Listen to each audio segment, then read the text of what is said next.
이 새벽에도 하나님의 은혜가 저와 여러분에게 함께하기를 기원합니다.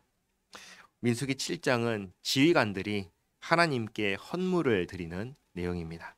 1절 말씀 보시면 모세가 장막 세우기를 끝내고 그것에 기름을 발라 거룩히 구별하고 또 그 모든 기구와 제단과 그 모든 기물에 기름을 발라 거룩히 구별한 날에, 그러니까 하나님께서 말씀하신 대로 성막을 완성한 날입니다. 이 날에 이스라엘 지휘관들 곧 그들의 조상의 가문의 우두머리들이요 그 지파의 지휘관으로서 그 계수함을 받은 자의 감독된 자들이 헌물을 드렸으니 그들이 여호와께 드린 헌물은 덮개 있는 수레 6대와 소 12마리이니 지휘관 2사람의 수레가 하나씩이요 지휘관 1사람의 소가 1마리씩이라.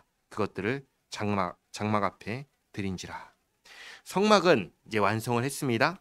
우리도 이제 예배당을 이제 이렇게 완성을 하면은 보면은 알겠지만 예배당을 이렇게 딱 지으면 끝인가요? 그렇지 않죠. 막상 예배하려고 하면은 그 안에서 필요한 것들이 있습니다. 마찬가지로 성막을 완성하고 난 후에도 이제 성막에서 해야 할 일들을 보니까 그 안에 필요한 것들이 산재한 것입니다.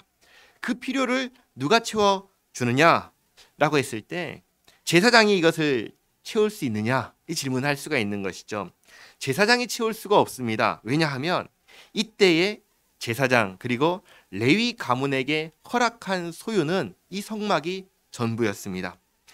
제사장에게는 성막에 있는 것이 자기가 가진 전부였습니다. 그러니까 성막에 필요한 것들을 외부에서 구해야 되는데 제사장은 성막에 있는 게 전부예요. 그럼 외부에 있는 것을 가지고 올 수 있나요? 없나요? 없는 것이죠. 그러니까 제사장으로서는 그것을 채울 수가 없었습니다. 그래서 어떻게 하냐면 각 지파의 지휘관들이 그 필요를 채워줍니다.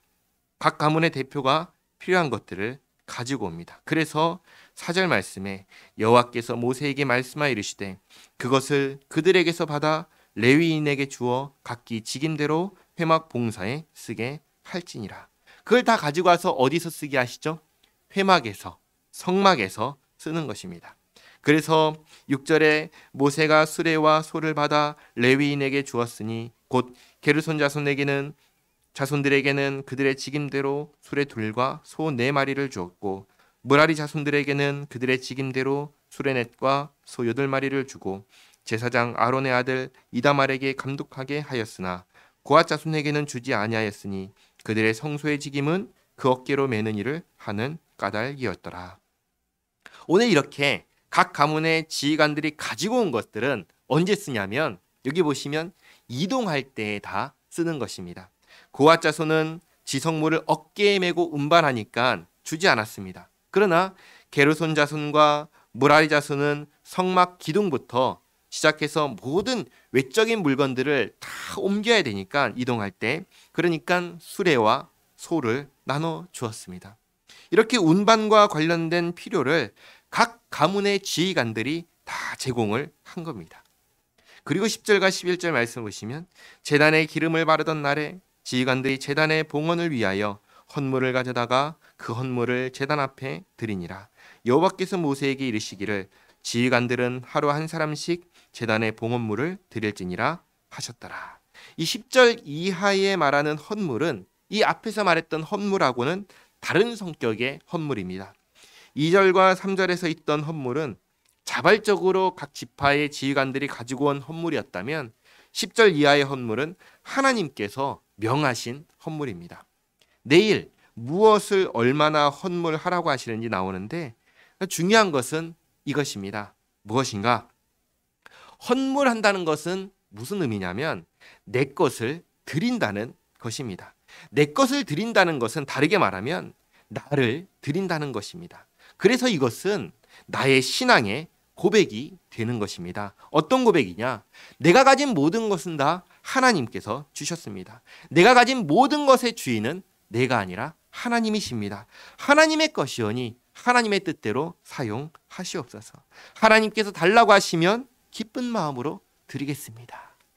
이런 마음으로 하는 것이 헌물인 것입니다. 이스라엘 모든 백성들은 지금 그 시점에서 1년 전만 해도 어디에 살았냐면 이집트에서 살았습니다. 이집트에서 어떻게 살았냐면 노예로 살았습니다. 노예였던 그들을 탈출시키시고 자유인이 되게 하신 분이 누구시냐면 하나님이십니다. 하나님께서 이스라엘 백성들에게 내 백성이 되겠느냐? 라고 질문하셨을 때 그들이 모두 그렇게 하겠습니다. 하나님 말씀에 순종하겠습니다. 라고 화답했습니다. 나를 구원하시고 나를 자유케 하시고 지금 내게 있는 모든 것을 주신 하나님께 그렇게 충성하겠다고 약속한 사람들이 누구냐면 이스라엘 사람들입니다. 그런 그들에게 하나님께서 헌물하라 라고 말씀하셨을 때 하나님 앞에 아까워할 사람이 있을까요? 없는 것이죠. 어차피 나의 모든 필요는 누가 채워주십니까? 하나님께서 채워주십니다. 내가 채우는 것이 아닙니다. 하나님께서 다 주십니다. 그러니까 내가 사는 것은 내 힘과 내 능력으로 사는 것이 아니라 누가 살게 해주세요? 하나님께서 살게 해주시는 거예요. 그러니까 그것을 아는 사람에게는 아까울 것이 없는 것이죠. 그런 마음으로 하는 것이 헌물인 것입니다. 이것을 기억하시기 바랍니다. 기도하겠습니다. 하나님, 제게 있는 모든 것은 다 하나님께서 주신 것입니다. 저조차도 그렇습니다.